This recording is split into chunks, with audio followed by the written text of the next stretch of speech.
Video we are covering true, false, not given. True if statement agrees with the information. Agrees means as it is पूरा match हो रहा, meaning match हो रहा. False means if statement contradicts with the information. Contradicts means अगर कोई opposite information लिखी है, so that will be contradiction.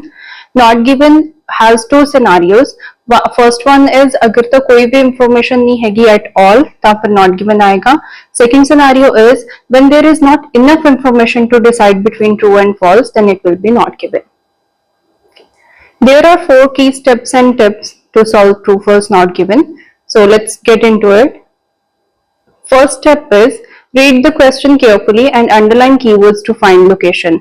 ਹੁਣ ਇਹ ਮਿਥ ਹੁੰਦਾ ਬੱਚਿਆਂ ਨੂੰ ਕਿ ਕਿਹੋ ਜਿਹੇ ਕੀਵਰਡਸ ਨੂੰ ਅੰਡਰਲਾਈਨ ਕਰਨਾ ਆ, ਮਤਲਬ ਲਾਈਕ ਕੀ ਫਾਈਂਡ ਕੀ ਕਰਨਾ ਕੁਐਸਚਨ ਨੂੰ ਰੀਡ ਕਰਦੇ ਟਾਈਮ, ਠੀਕ ਹੈ। ਸਭ ਤੋਂ ਪਹਿਲਾਂ ਜਿਹੜਾ ਤੁਹਾਡਾ ਟਾਸਕ ਹੈ that is to identify keywords, ਜਿਹੜੇ ਕੀਵਰਡਸ ਤੁਹਾਨੂੰ ਲੋਕੇਸ਼ਨ ਦੇ ਸਕਦੇ ਨੇ।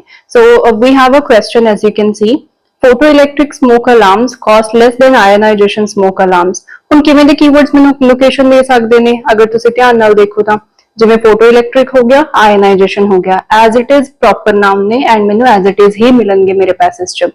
ਇਸ ਤੋਂ ਇਲਾਵਾ ਅਗਰ ਤੁਹਾਡੇ ਕੋਲ ਕੋਈ ਨੰਬਰਸ ਨੇ, you can mark it as keywords, and ਅਗਰ ਕੋਈ ਡੇਟਸ ਵਗੈਰਾ ਦਿੱਤੀਆਂ ਹੁੰਦੀਆਂ ਨੇ, it will be easy for us to locate the location. Second step is you have to scan the passage and locate the keywords।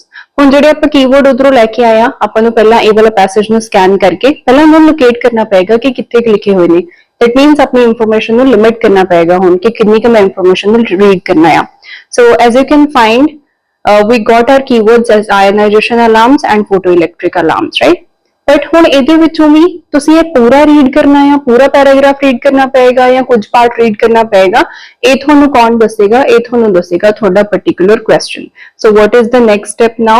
Read the text carefully according to the question demand।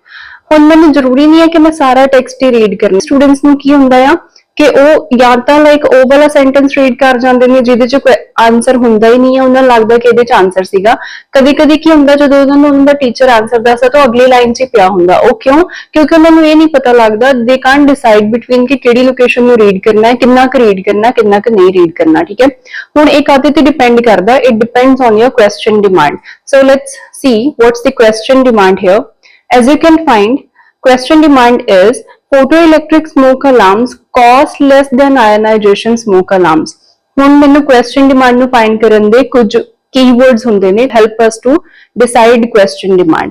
ਅੱਜ ਦਾ ਜੋ ਆਪਣਾ scenario ਹੈ ਉਹ ਕੀ ਹੈ, ਉਹਦੇ ਚ ਮੈਨੂੰ ਇੱਕ ਕੰਪੈਰੀਜ਼ਨ ਦਿੱਤਾ ਐਂਡ ਮੈਨੂੰ ਕਿਵੇਂ ਪਤਾ ਲੱਗਿਆ ਕਿ ਕੰਪੈਰੀਜ਼ਨ ਦਿੱਤਾ ਹੈ? as you can see a word here, than, THA and than ਜਿਹੜਾ ਆ ਉਹ ਦੋ ਚੀਜ਼ਾਂ ਦੇ ਵਿੱਚ ਕੰਪੈਰੀਜ਼ਨ ਕਰਦਾ ਆ, ਬਟ ਕੰਪੈਰੀਜ਼ਨ ਦਾ ਫੈਕਟਰ ਹਮੇਸ਼ਾ ਸੇਮ ਹੋਣਾ ਚਾਹੀਦਾ। ਤਾਂ ਇੱਥੇ ਕੰਪੈਰੀਜ਼ਨ ਫੈਕਟਰ ਕੀ ਹੈ? ਫਿਰ ਕੀ ਕੰਪੇਅਰ ਹੋ ਰਿਹਾ? cost compare ਹੋ ਰਹੀ ਹੈ between photoelectric smoke alarms and ionization smoke alarms। ਹੁਣ ਮੈਨੂੰ ਇਹ ਡਿਸਾਈਡ ਕਰਨਾ ਹੈ ਕਿ ਕਿਹੜੇ ਲਾਈਕ ਇਹ ਜਿਹੜਾ ਪੈਸੇਜ ਜਿੱਥੇ ਮੈਨੂੰ ਲੋਕੇਸ਼ਨ ਮਿਲੀ ਆ, ਕਿੰਨੀ ਕੁ ਜਗ੍ਹਾ ਦੇ ਵਿੱਚ ਜਿਹੜਾ ਕਾਸਟ ਦੀ ਗੱਲ ਹੋ ਰਹੀ ਹੈ। So let's read it now. It says there are two principal types of smoke alarms. Ionization alarms are the cheapest and most readily available smoke alarms. They are also very sensitive to flaming fires that burn fiercely, and will detect them before the smoke gets too thick. However, photoelectric alarms are more effective at detecting slow burning fires। As you can find, ਇੱਥੇ ਸਿਰਫ ਇੱਕ ਹੀ sentence ਆ ਜਿਹਦੇ ਵਿੱਚ caste ਦੀ ਗੱਲ ਹੋ ਰਹੀ ਆ ਐਂਡ ਉਹ ਸੈਂਟੈਂਸ ਕੀ ਹੈ? ਉਹ ਸੈਂਟੈਂਸ ਹੈਗਾ ionization alarms are the cheapest। Now we got our location. The last step is we need to decide the answer from the location now। So ਹੁਣ ਆਪਾਂ ਆਨਸਰ ਕਿਵੇਂ ਡਿਸਾਈਡ ਕਰਨਾ? ਅਗਰ ਤੁਹਾਨੂੰ ਲੱਗ ਰਿਹਾ ਹੈ ਕਿ ਇੱਥੇ ਤਾਂ ਉਹਨੇ ਕੰਪੈਰੀਜ਼ਨ ਕੀਤਾ ਹੀ ਨਹੀਂ, ਲਾਈਕ ਉਹਨੇ ਫੋਟੋ ਇਲੈਕਟ੍ਰਿਕ ਅਲਾਰਮਸ ਦੀ ਤਾਂ ਗੱਲ ਹੀ ਨਹੀਂ ਕੀਤੀ, ਅਗਰ ਤੁਸੀਂ ਧਿਆਨ ਨਾਲ ਦੇਖੋਗੇ ਇੱਥੇ ਉਹਨਾਂ ਸੁਪਰਲੇਟਿਵ ਡਿਗਰੀ ਯੂਜ਼ ਕੀਤੀ ਹੋਈ ਆ। ਸੁਪਰਲੇਟਿਵ ਡਿਗਰੀ ਕੀ ਹੁੰਦੀ ਆ? ਜਿਵੇਂ ਇੱਥੇ ਲਿਖਿਆ ਹੁੰਦਾ ਦੀ ਚੀਪੈਸਟ, ਦੀ ਲਗਾ ਕੇ ਜਦੋਂ EST ਡਿਗਰੀ ਲਗਾ ਦਿੰਦੇ ਆ, ਉਹਦਾ ਮਤਲਬ ਕੀ ਹੁੰਦਾ? ਉਹ ਕੰਪੈਰੀਜ਼ਨ ਹੀ ਆ। ਉਹਦੇ ਵਿੱਚ ਕੰਪੈਰੀਜ਼ਨ ਕਿਵੇਂ ਹੁੰਦਾ ਆ? ਇੱਕ ਚੀਜ਼ ਦਾ ਉਹਦੇ ਨਾਲ ਦੀਆਂ ਬਾਕੀ ਸਾਰੀਆਂ ਚੀਜ਼ਾਂ ਨਾਲ ਕੰਪੈਰੀਜ਼ਨ ਹੋ ਰਿਹਾ।